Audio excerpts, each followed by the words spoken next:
반갑습니다. 교과서 126쪽의 문제 1번 보겠습니다. 정규 분포 n,225를 따르는 모집단에서 크기가 100인 표본을 이미 추출하였더니 그 표본의 평균 x바가 70이라고 하였습니다.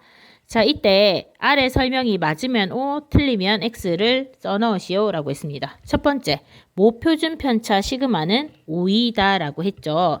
자, 225는 15의 제곱이기 때문에 모표준 편차는 5가 아니라 15가 되는 것을 알 수 있겠습니다. 2번 보겠습니다. 이번에는 모평균 M에 대한 신뢰도 95%의 신뢰 구간을 구하는 건데요. 실제로 공식을 대입해보면 지금 표본 평균 X바에다가 95%는 1.96 곱해주죠. 따라서 1.96에 곱하기 루트 N분의 시그마 보다 크거나 같고 모평균의 신뢰 구간 찾고 있습니다. x바 플러스 1.96 곱하기 루트 n분의 시그마보다 작거나 같은 이것이 신뢰 구간이 되고요. 95% 신뢰 구간이 되고요. 대입을 해보면 n은 지금 100이라고 했죠. 따라서 루트 100이 되고요. 표준 편차는 1번에서 15라고 했습니다. 그리고 x바는 70이라고 했고요. 여기도 70. 그 다음에 시그마는 15, 루트에는 루트 100. 그럼 계산하면 70-1.96 곱하기 10분의 15보다 크거나 같고 70 플러스 1.96 곱하기 10분의 15보다 작거나 같다가 되고요. 실제로 계산하면 67.06에서 72.94 사이가 나오기 때문에 두 번째 말은 1번은 틀렸고 2번은 맞는 말이 되겠죠. 한번 보겠습니다. 모평균 M에 대한 신뢰도 99%의 신뢰 구간의 길이를 물었습니다. 신뢰 구간의 길이는 뭐였습니까? 앞에서 모평균을 중심으로 이렇게 신뢰 구간이 생겼을 때 요 신뢰 구간의 길이가 되고요. 사실은 99%니까 2.58이죠. 따라서 이 길이가 2.58 곱하기 루트 n분의 시그마가 되는데 이 길이랑 이 길이랑 같기 때문에 실내 구간의 길이, 총 길이, 실내 구간의 총 길이는 요거 2배가 되겠죠. 계산하면 2 곱하기 2.58 곱하기 루트 n분의 시그마가 되고요. 루트 n은 앞에서 루트 100이라 했고 시그마는 앞에서 15라 했기 때문에 실내 구간은 2 곱하기 2.58 곱하기 10분의 15가 되어서 계산 결과 7.74가 나오네요. 따라서 3번도 맞는 말이 되겠습니다. 2번 보겠습니다. 어느 광어 양식장에서 키우는 광어의 무게는 모표준 편차 시그마인 정규 분포를 따른다고 했습니다. 지금 모평균을 알려주었지 않았죠? 광어의 무게를 x라고 한다면 x는 정규 분포를 따르는데 모평균이 뭔지 모르고 표준 편차는 시그마라고 했죠. 이렇게 표시해놓고 문제를 풀겠습니다. 이 양식장에서 키우는 광어 중 16마리를 이미 추출하였다. 표본의 크기 16이 되겠죠. 여기에서 표본의 크기 16인 표본을 뽑았을 때 이 표본에 대한 무게를 조사하였더니 표본 평균이 2.3이 되었고 이 양식장에서 키우는 광어 전체의 평균 무게 M에 대한 신뢰도 99%의 신뢰 구간이 이렇게 되었다라고 했습니다. 자, 먼저 99% 신뢰 구간은 공식이 어떻게 됩니까? 우선 x바 마이너스에 2.58 곱하기 루트 n분의 시그마보다 크거나 같고요. x바 플러스 2.58 곱하기 루트 n분의 시그마보다 작거나 같다가 되고요. 문제상에서 x바는 2.3이라고 알려주었죠. 그 다음에 루트 n은 루트 16까지인 것까지 알려주었습니다. 자, 그러면 다시 적으면 2.3 마이너스에 2.58 하고 루트 16은 4니까 곱하기에 4분의 시그마보다 크거나 같고 2.3 플러스에 2.58 곱하기 4분의 시그마 이렇게 되는 것을 알 수 있죠.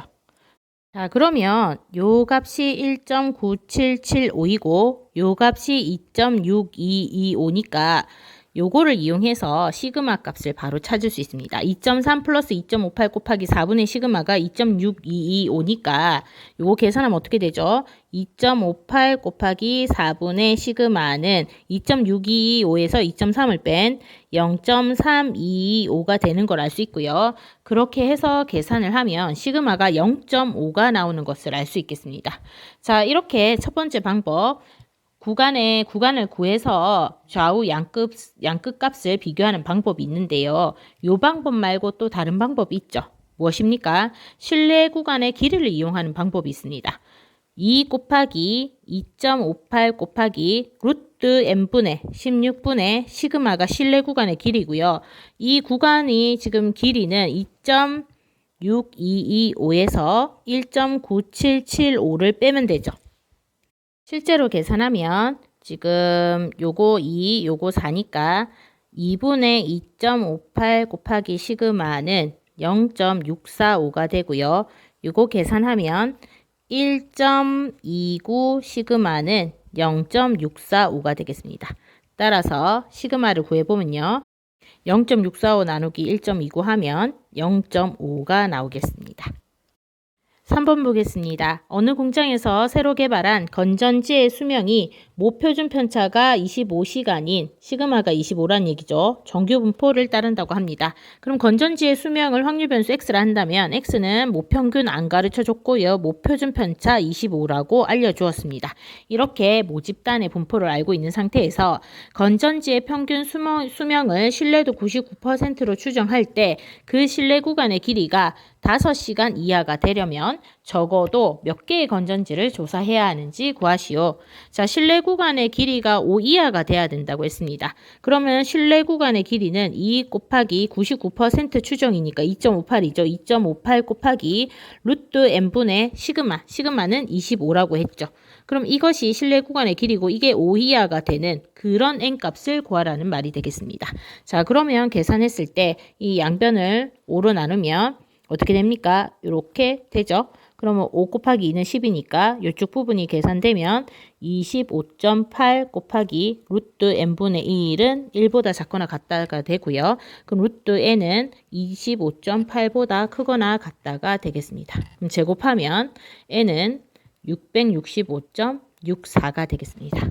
따라서 적어도 몇 개의 건전지를 조사해야 될까요? 건전지 수는 자연수니까 이거보다 큰 거 666개를 조사해야 되는 걸 알 수 있겠습니다. 4번 보겠습니다. 모평균을 추정하여 자료를 분석할 때 신뢰도는 높을수록 신뢰 구간의 길이는 짧을수록 자료 분석하기에 아주 유용한 정보가 되겠습니다. 먼저 1번 보겠습니다. 표본의 크기가 일정할 때, 다시 말해서 n이 일정할 때 신뢰도가 높아지면 신뢰 구간의 길이는 어떻게 되는지 말해보자 라고 했습니다. 자, 그러면 1번 문제를 풀기 위해서 n은 일정하다고 했고요. 신뢰도는 95%의 신뢰도와 99%의 신뢰도가 주어질 때 앞에서 신뢰 구간의 길이 구해봤죠. 자, 신뢰 구간의 길이는 2 곱하기 95% 신뢰도일 때는 곱해지는 숫자가 1.96이 곱해지죠. 따라서 이렇게 되고요. 신뢰 구간의 길이가 99%의 신뢰도에서는 1.96이 아니라 2.58을 곱하게 되겠습니다. 자, 그러면 신뢰도가 높아질수록 신뢰 구간의 길이는 길어졌죠. 구간의 길이가 1.96 곱한 것보다 2.58 곱한 게 더 커지잖아요. 그래서 신뢰 구간의 길이는 신뢰도가 높아질수록 신뢰 구간의 길이는 길어진다. 다시 말해서 길어진다. 이렇게 알 수 있고요. 2번. 이번에는 신뢰도가 일정할 때 신뢰 구간의 길이를 짧게 하려면 어떻게 해야 되느냐? 자, 그러면 신뢰도가 일정하기 때문에 신뢰 구간의 길이 구할 때 이 부분의 신뢰도에 따라서 값이 바뀌는데 신뢰도가 일정하니까 여기에 일정한 상수값을 가진다고 가정하면 루트 n분의 시그마 이것이 신뢰 구간의 길이가 되죠.